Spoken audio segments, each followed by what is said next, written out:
Tunix AMTS 2025 Magyarország legnagyobb autósója. Belépőttel egy Ford Mustang GT-t is nyerhetsz. Március 28-a és 30-a között Budapesten, a Hung Expón.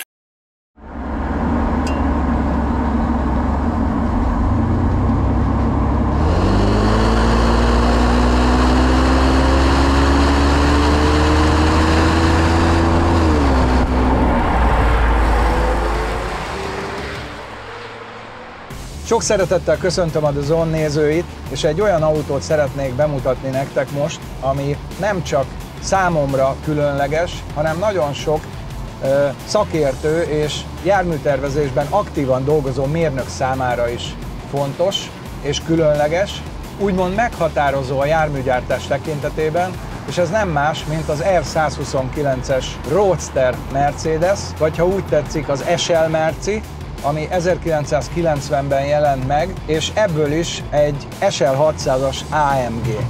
Már nagyon kevés van. Ez nem egy munkában járós autó, ez mindig is egy hobbi járműnek készült, amit olyan gyár gyártott, és beletette a legjobb tudását, aki legelőször gyártott automobilt, ugye ez a Mercedes.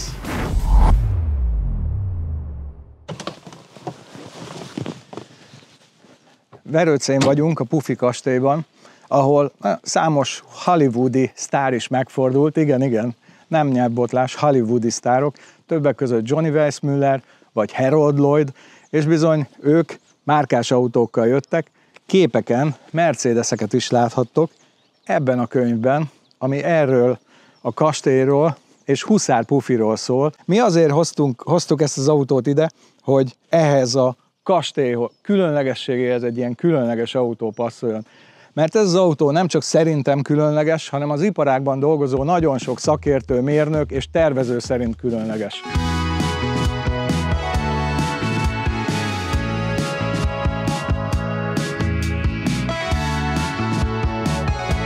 Ahhoz, hogy megértsük, hogy ez az autó miért ennyire nagy jelentőségű a járműtechnikában vagy a járműiparban, el kell helyeznünk térben és időben. 1971-ben adták ki az elődjét, az R107-es Mercedes-t, a Bobby Ewing féle SL-t, és 89-ig gyártották. 89-ben az autó tényleg úgy nézett ki, mintha a múzeumból loptad volna, mert még kromlökhárítós volt, gazdagon díszlécezett, stb.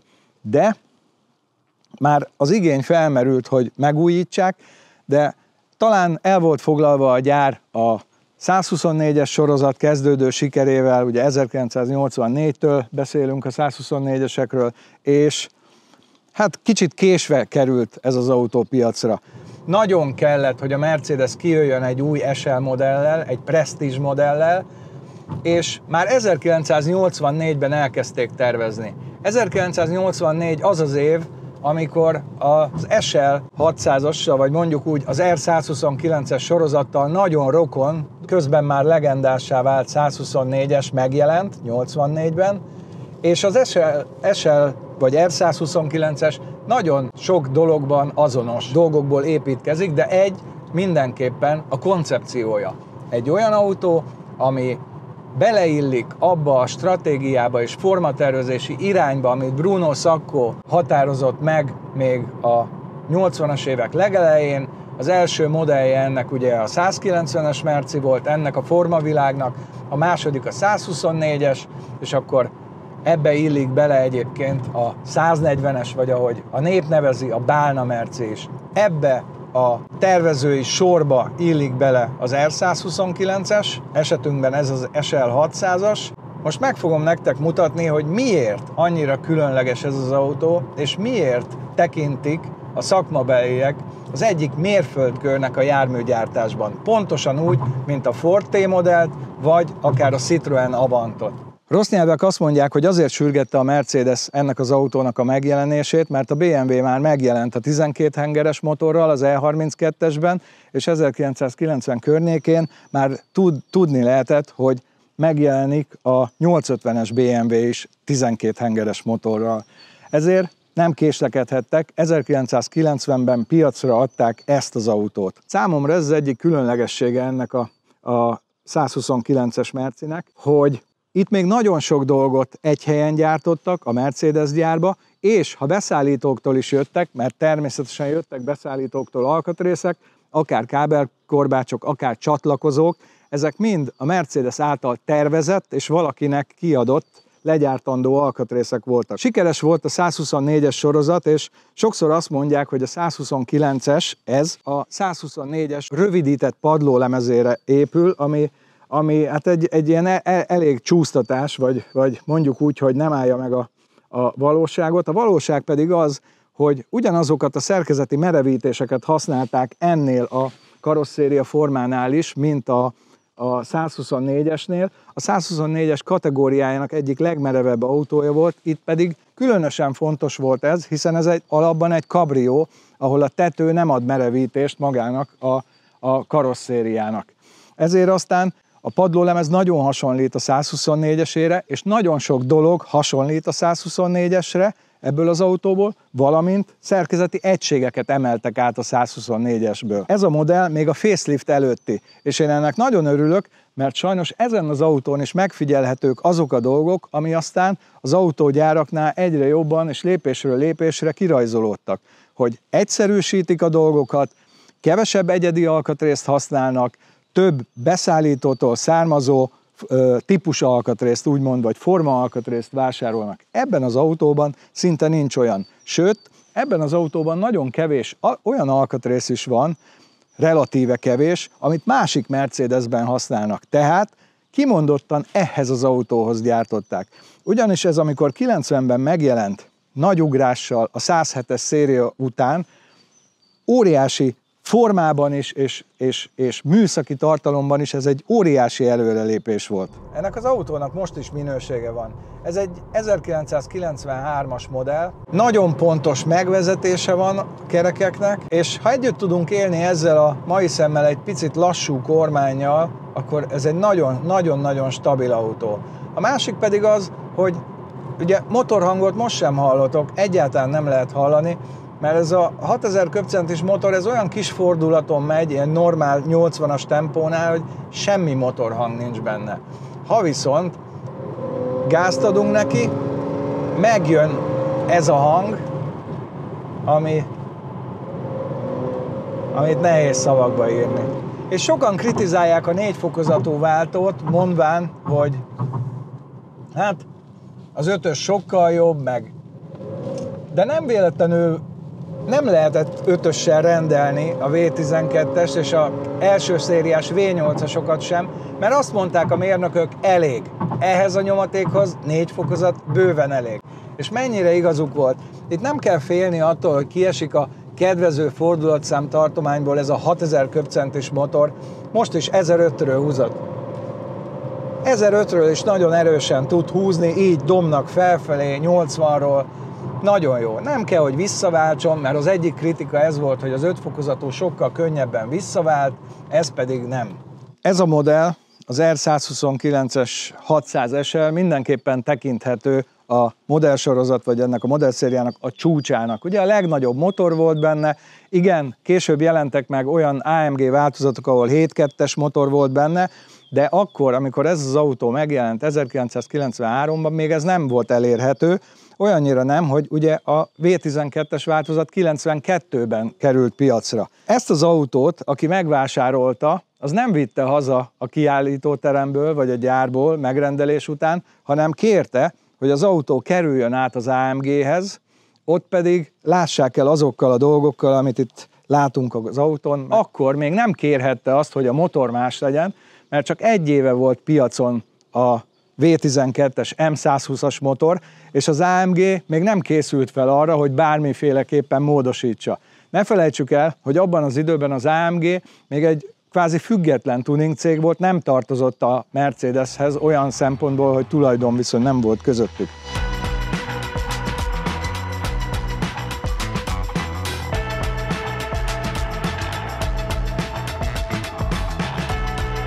Amikor ezt az autót megvették, akkor hát felszereltségtől függően nagyjából ilyen 190 000 német márka volt, és amikor kikerült AMG-től, ezzel a felszereltséggel, ezzel a belső résszel, a AMG lökhárítókkal, a küszöb spoilerrel, ezzel a felnivel, mert ez gyári felnie, akkor 305 000 nyugatnémet márkát kellett a tulajdonosnak fizetni.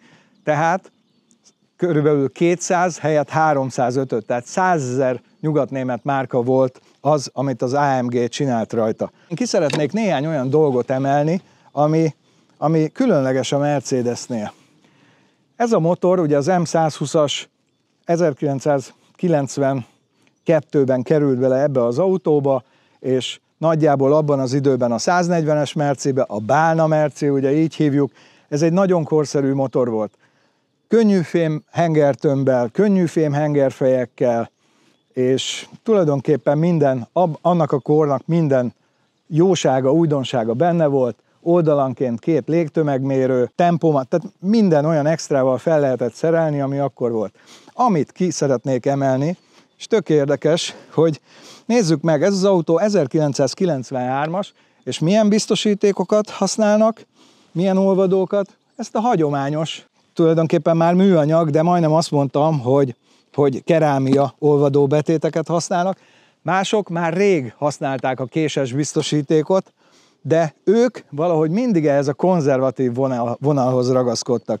Mintha megnézzük a csatlakozókat ezen az autón, akkor látjuk, hogy nem azt a tipikus késes vagy tűz csatlakozókat használták, amit már sokan használtak abban az időben, hanem ezt a körcsatlakozókat. Úgy gondolták, hogy ez megbízhatóbb, jobb, és még mindig ragaszkodtak ehhez. Később persze ők is elhagyták, ők is inkább nem az olcsóságot mondanám, inkább a költséghatékony. Igen, ezt a szót kerestem.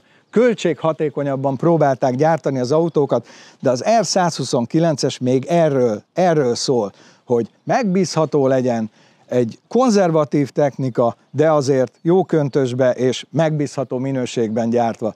És ugye a motor az adatok szerelmeseinek, ugye ebben az autóban ez 396 lóerő és 571 Nm nyomaték, és ennél sokkal fontosabb az, hogy gyakorlatilag mindegy, hogy melyik fokozatban van a váltó, ha gázt adsz neki, hiába egy egyszerű 4 fokozatú váltó van benne, ha gázt adsz neki, azonnal elindul, azonnal megy, nem kell várni turbóra, nem kell várni kompresszorra, nem kell várni vonatra, itt semmire nem kell várni, ez azonnal indul. És ez nagyon jó benne, de ez azért nem meglepő, mert ahogy mondják, a lökett térfogatot semmi nem pótolja, és ez a 6000 köbcenti, ez nem hazudik. Ez a lökett térfogat itt van.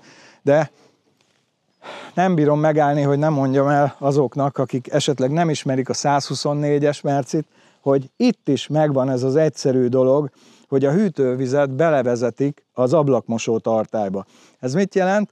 Ez azt jelenti, hogy nem fagy be az ablakmosó, vagy ha éjszaka be is fagy, amikor elindulunk az autóval, 10 perc múlva elolvad, mert a forró hűtővíz be van vezetve. A másik pedig, hogy a fúvókák sem fagynak be, és az ablak sem fagy rá, az ablakra sem fagy rá a víz, hiába nincs benne mosószer, mert mindig melegen tartja a vizet.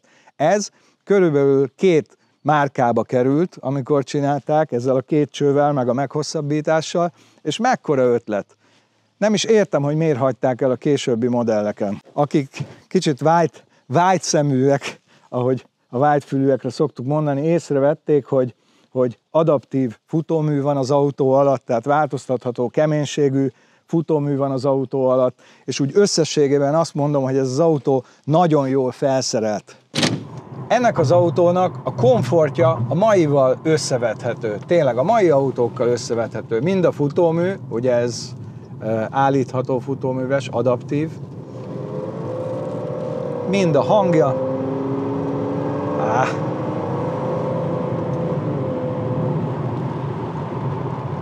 Pillanatok alatt olyan kategóriákba megy az ember sebességbe, autópályán is, ahol már nagyokat kell fizetni. Egyes országokban már elveszik az autót is, nem csak a jogosítványodat. De tényleg.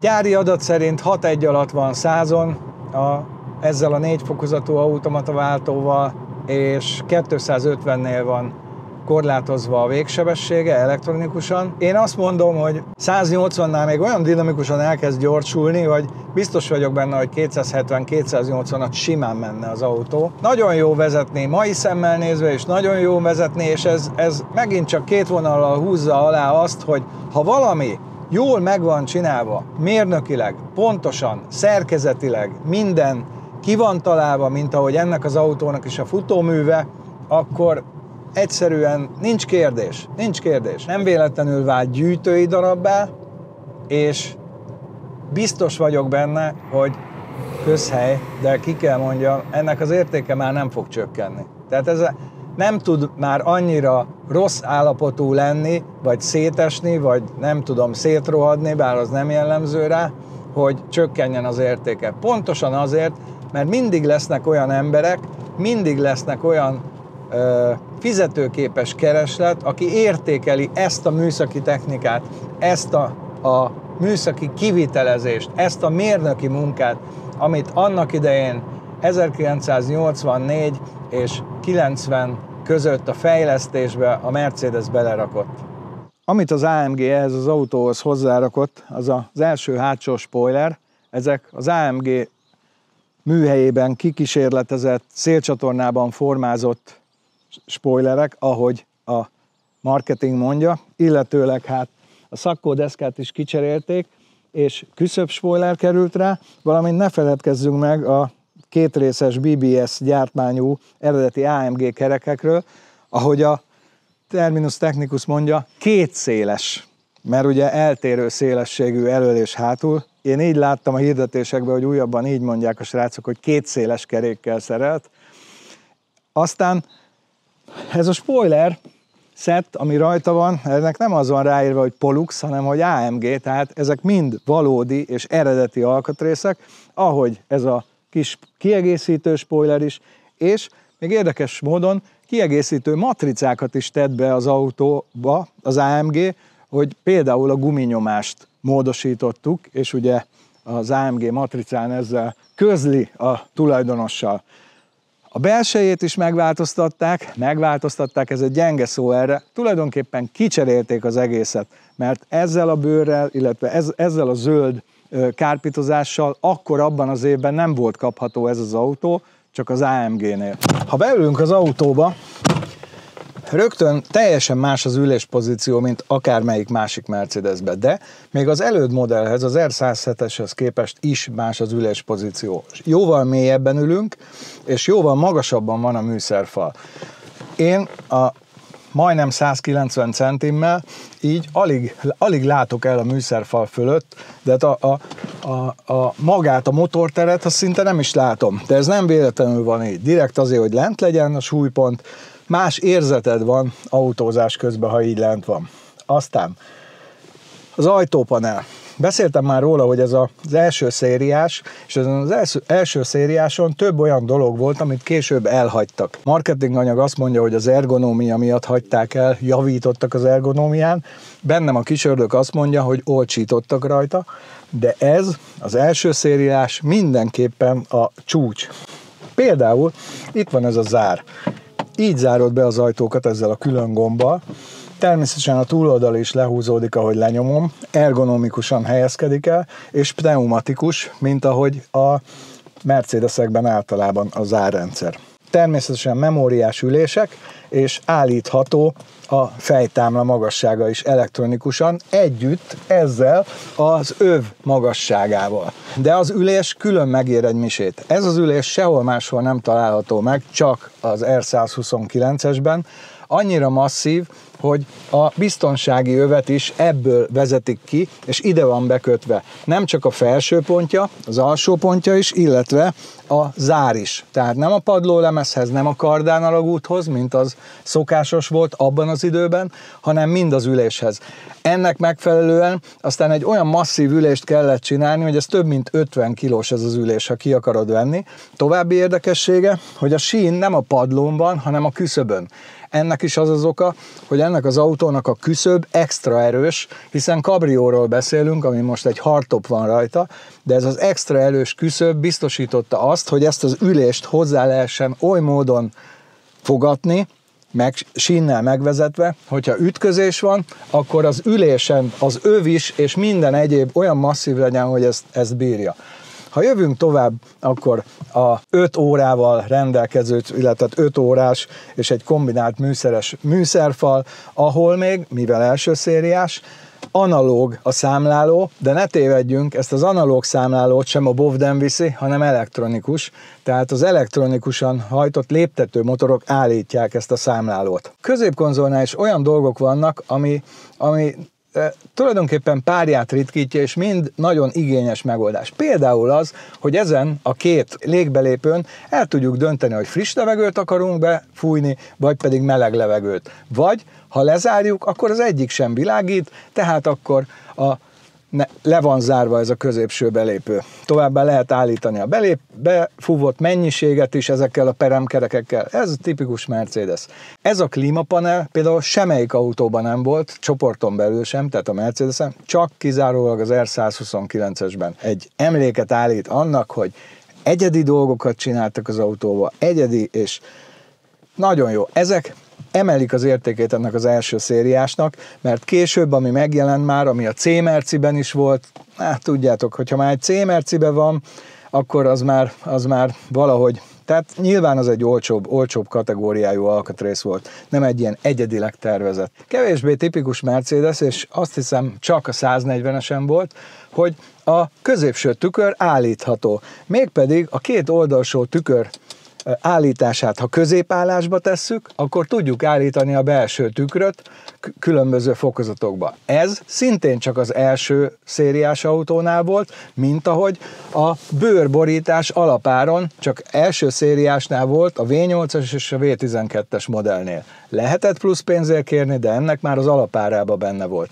Tulajdonképpen, ha itt körbenézünk, akkor nagyon kevés plusz szövetet látunk, persze pici műanyagot, de minden egyéb bőrrel van borítva. Az ajtó teteje, a kapaszkodó, a könyöklő, ami egyébként zárható, mégpedig a kesztyűtartó zárjával zárható a könyöklő, és nagyon kevés műanyagot látunk. Ez mind minőségről beszél nekünk, mint ahogy a valódi fabetétek is, és egy dolog még van, amit sajnos nem tudok megmutatni nektek, az illat. Ebben az autóban biztos vagyok benne, hogy nem dohányoztak soha, mert ez az igazi bőrillat, mint egy ilyen új autóban.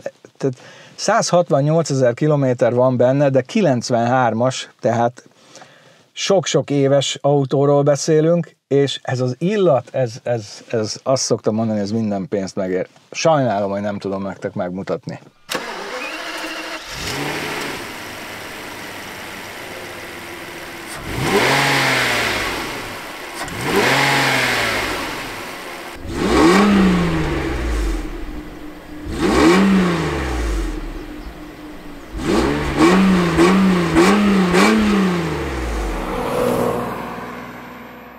Meg kell szokni a V12-es motor hangját, mert nagyobb fordulatúnak tűnik, ugye a sok henger miatt, a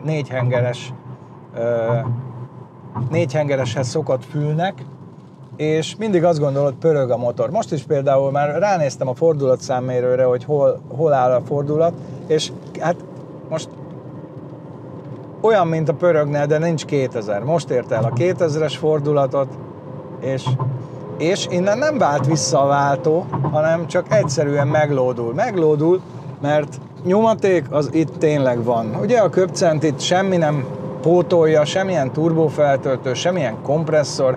Igazság szerint a köbcenti az mindig jó, a köbcenti nem hazudik, itt meg van bőven 6000 köbcentis motor, ezzel itt nem kell várni, nem kell problémázni, ez megy. Valójában kicsit csalós az, hogy 6,1 másodperc alatt gyorsul fel 100-ra, mert amikor már így mész az autóval, akkor sokkal erősebbnek és gyorsabbnak érződik.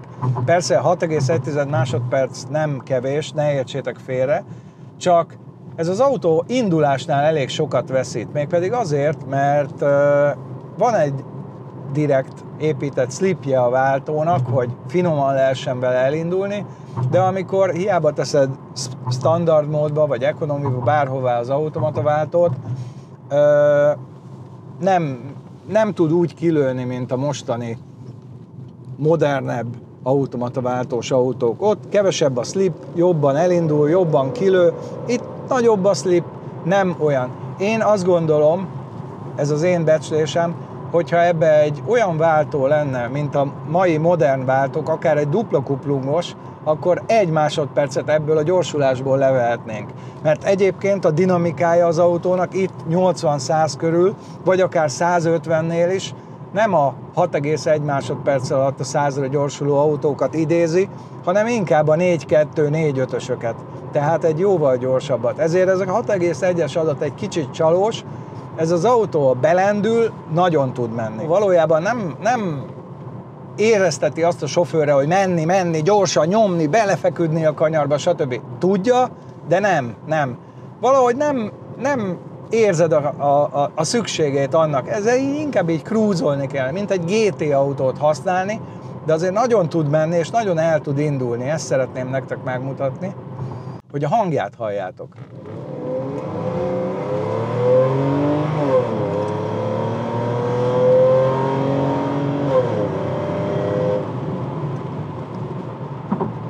Fantasztikus.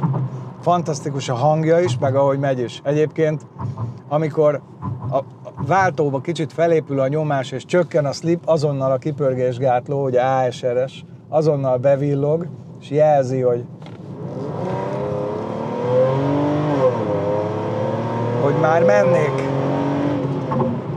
A 12 henger, hát ez nem hazudik. És a féke is nagyon jó a nyomáspontja. Ismétlem csak önmagamat, de el kell, hogy mondjam, ha valami jól meg van csinálva, és igaz, hogy a 80-as években tervezték, a 90-es években került piacra, de ha valami jól meg van csinálva, az jó. Az nem kell maszatolni, nem kell megmagyarázni, nem kell. Aki beleül, és megnyomja ennek az autónak bármelyik pedálját, akár a féket, akár a gázpedált, rögtön fogja érezni, hogy ez az autó meg van csinálva. Nem fér hozzá kétség, nem kell hozzá magyarázat, nem kell hozzá marketinganyag, ide be kell ülni, ez a biztonsági kormányoszlop mögé, a nagy légzsák mögé, az amerikai típusú légzsák, ezt régen így hívták, mert hogy nagy térfogatú, 25 literes, azt hiszem. És ha ide beülsz, és megnyomod bármelyik pedált, akár a féket, akár a gázt, akkor erre nem kell magyarázat.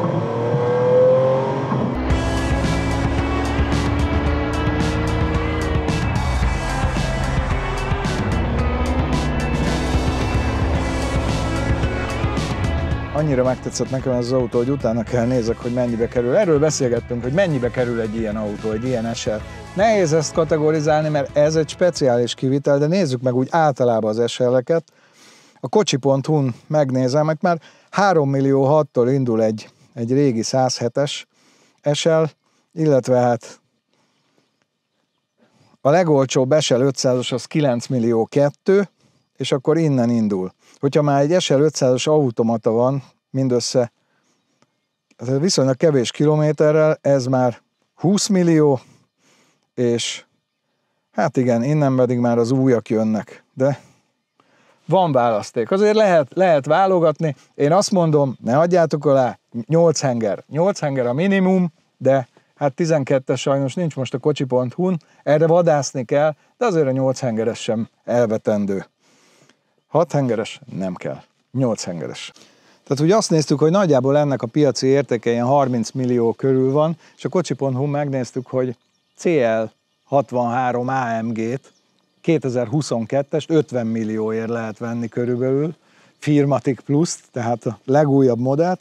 Ezt viszont az autóhitel.hu-n kikalkuláljuk, hogy hogyan lehet egy társaságnak megszerezni. Ugye 50 millió a teljes vétel, kerekítettünk, az 1 millió ide vagy oda, az tényleg már 2022 a gyártási év, társasága hitelfelvevő, nyílt végű leasing, és akkor hát nettó leasing díjba 10 milliót becsengetünk, akkor 29 milliónál a finanszírozott összeg, 10 millió maradványértékkel, 5 évre futamidőre, kaszkót azt majd egyénileg kötjük, és akkor úgy jön ki, hogy 533 000 forint nettó törlesztővel, a teljes hiteldíj mutató 9,9, és akkor a nettó maradványérték 9,8 millió.